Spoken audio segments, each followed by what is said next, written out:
So today's question is about shooting out of your league.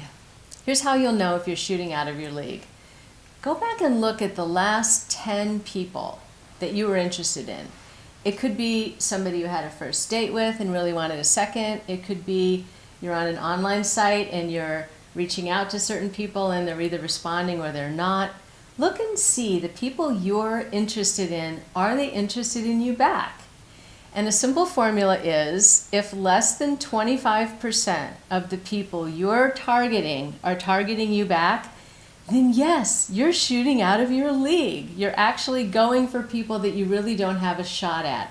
Now, it's not the end of the world if you're doing that. It just means you've got two choices.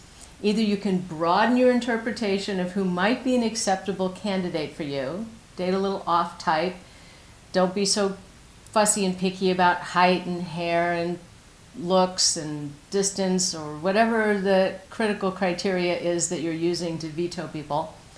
Or the other thing you can do is get out there and throw some more spaghetti on the wall because you need more options. There was a guy I worked with years ago who is not particularly, well, he wasn't the greatest catch in the world. On a scale from 1 to 10, the guy was probably a 5.5, all right? But he had really good taste in women, and he really wanted to be with a beautiful woman, and he really wanted her to be super fun and well-educated. He had a big, long list of things he wanted.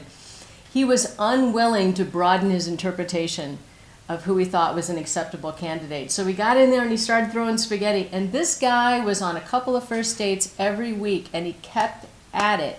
And he ended up in a beautiful relationship with a wonderful girl who's very attractive. He just got in there and got busy, and he believed in himself enough. He said, I'm worth it. So what if I'm a little funny looking? I want a good looking girl who's really wonderful. And he kept at it, and he got the prize.